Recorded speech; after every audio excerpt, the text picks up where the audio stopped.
7 things you do without thinking are silently sabotaging your health. Number 4 literally adds an 8-year-old child to your neck. Number 2 is happening while you sleep. And number 1, you're doing it right now. And you've been doing it wrong about 19,000 times today. Here's how you're accidentally destroying yourself. Point 7, mouth breathing. The silent face deformer. You're breathing wrong, and it's literally changing the shape of your face. Right now, if your mouth is open while watching this, you're bypassing every defense system your body built. Your nose isn't just there to make glasses uncomfortable. It's a sophisticated bouncer that your mouth breathing bypasses, like sneaking through the VIP's bathroom window. Your nose warms air, traps particles, and produces nitric oxide that kills bacteria.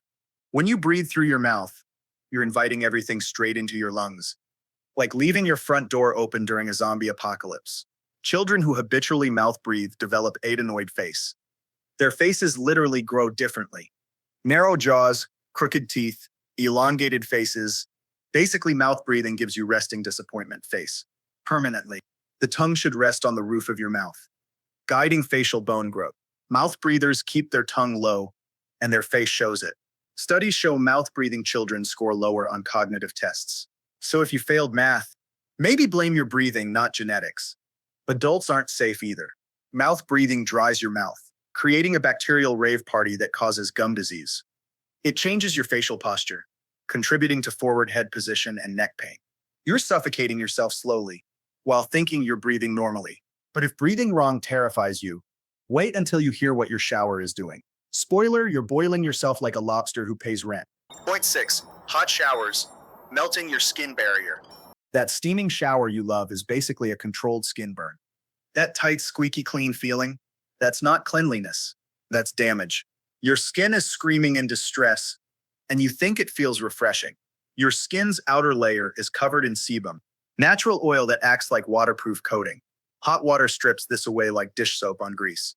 You're essentially running a car wash on your skin daily, except the car is you, and the wax coating is your natural protection. Studies show water above 110 degrees Fahrenheit destroys the keratin cells that make up your skin barrier. You're pressure washing the armor off your body's largest organ, then wondering why you need expensive moisturizer. Dermatologists see this daily. Patients complaining about dry skin, eczema, premature wrinkles. First question, how hot are your showers? The answer, volcanic. These people shower in temperatures that would make pasta al dente. The hot water damages the lipid barrier between your skin cells. Water rushes in, your skin swells temporarily, then as it dries, it shrinks beyond its original state. You're speed aging your skin with every steamy shower. That redness isn't healthy circulation. It's inflammation. Your blood vessels are having a panic attack. Your skin isn't the only organ being destroyed. Your entire skeletal structure is under attack from something you're doing right now. Point 5, text neck, carrying an invisible child. You're carrying a child on your neck and don't even know it. Every time you look down at your phone, you're adding the weight of an 8-year-old to your spine. This isn't a metaphor, it's physics, reshaping your vertebrae while you check if anyone liked your breakfast photo. Your head weighs about 5 kilograms in neutral position. At 60 degrees, the angle most people use when doom scrolling, your neck supports 27 kilograms of pressure. That's literally an 8-year-old hanging from your neck, except invisible and made of physics. The average person spends 2 to 4 hours daily in this position. That's 1,400 hours per year of carrying an invisible child. No wonder everyone's grumpy. The constant forward flexion compresses your vertebral discs, forcing the gel-like nucleus to bulge backward like squeezing a jelly donut. This creates disc herniation. Surgeons are seeing patients in their 20s with the spines of retirees. But hey, at least you saw that cat meme.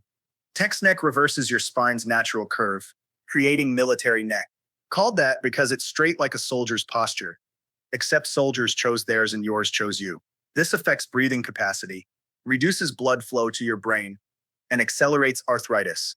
Your neck is aging in dog years. You check your phone 150 times daily. That's 150 times loading your spine with an invisible 8-year-old. Your body interprets this as constant trauma, like being in a very slow car accident all day. While your spine is being crushed, something even worse is happening to your entire body. Point 4, sitting more than 10.6 hours. The slow death position. Your chair is killing you, and exercise can't save you. Yes, Karen, even with your standing desk you use twice monthly. A 2024 Harvard study just shattered the myth that you can work out your way out of sitting. After tracking 89,000 people, they found that beyond 10.6 hours of sitting daily, your risk of heart failure and cardiovascular death spikes by 40 to 60%. Going to the gym helps, but can't fully erase 10 plus hours of sitting. It's like drinking soda all day, then doing 50 push ups and calling it even. When you sit, your largest muscles go dormant.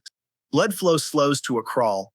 Within 90 minutes, your metabolism slows significantly. Your body stops producing lipoprotein lipase, the enzyme that breaks down fat. Fat accumulates in your blood like traffic in Los Angeles. You're basically marinating in your own metabolic waste. Each hour of sitting beyond 7 hours increases mortality risk by 5%. Most office workers sit 12 to 15 hours daily. Do the math. Actually, don't. It's depressing. Prolonged sitting tells your body you're conserving energy for the apocalypse. Your immune system weakens. Your brain produces less BDNF, the protein that grows neural connections. You're literally sitting yourself stupid. The damage is cumulative and partially irreversible. Every year of excessive sitting permanently ages your cardiovascular system. By the time you feel symptoms, you've collected decades of damage, like the world's worst loyalty program. But at least sitting feels comfortable. The next habit feels innocent, even healthy, which makes it far more dangerous. Point 3. Chronic dehydration. Your brain is dying of thirst. Your brain is 73% water, and right now it's probably shriveling like a raisin. That afternoon brain fog, that's your brain desperately signaling for water, while you misinterpret every symptom like bad biological charade. Most Americans are chronically dehydrated, operating like smartphones on 5% battery, but thinking they're just not morning people. At just 2% dehydration, your brain function drops by up to 30%. Your short-term memory fails. Your attention span collapses. MRI scans show dehydrated brains physically shrink, pulling away from the skull, like they're trying to escape your poor life choices.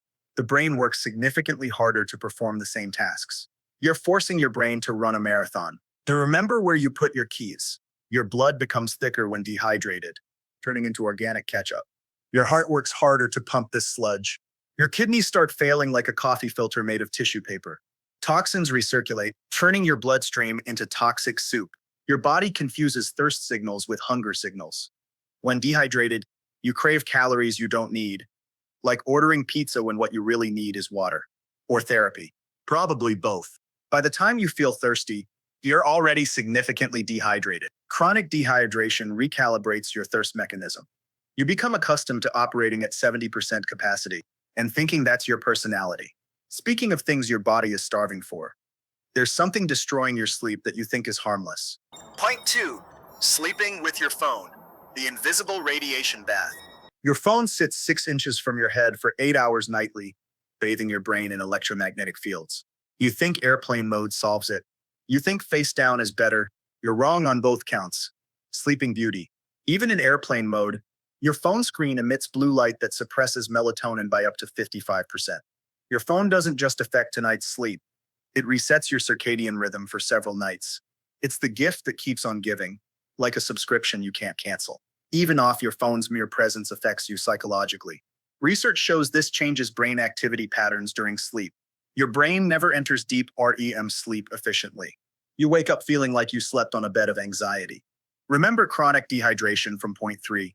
Well, congratulations, now you're dehydrated and sleep deprived.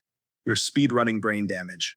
Studies found participants with phones outside their bedroom showed 23% better sleep quality. The phone doesn't even need to be on. Just its presence affects you, like sleeping next to a ticking clock. Technically harmless, psychologically devastating. Poor sleep increases cortisol, making you feel less thirsty when dehydrated, which disrupts your circadian rhythm, which worsens sleep. It's a downward spiral, triggered by that glowing rectangle you're emotionally dependent on.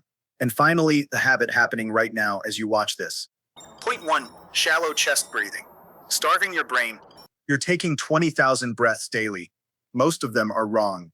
Check your breathing now. Is your chest rising while your belly stays still? Congratulations, you're stress breathing your way into disease. Shallow chest breathing keeps you in perpetual fight or flight mode. You're basically texting your nervous system, "Help, I'm being chased by a bear," 20,000 times daily, and wondering why you're anxious. Your body doesn't know the difference between actual danger and your breathing pattern. As far as your nervous system knows, you've been running from tigers for the last decade.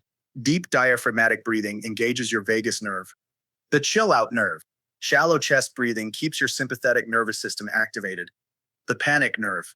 This means chronic stress, elevated cortisol, increased blood pressure.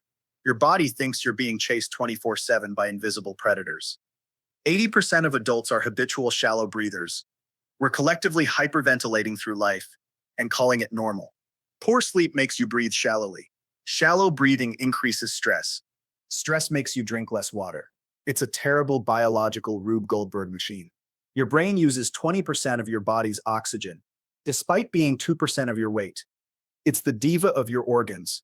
Shallow breathing means less oxygen to your brain, causing brain fog, anxiety, and decision-making so poor we all forgot what we came to the kitchen for.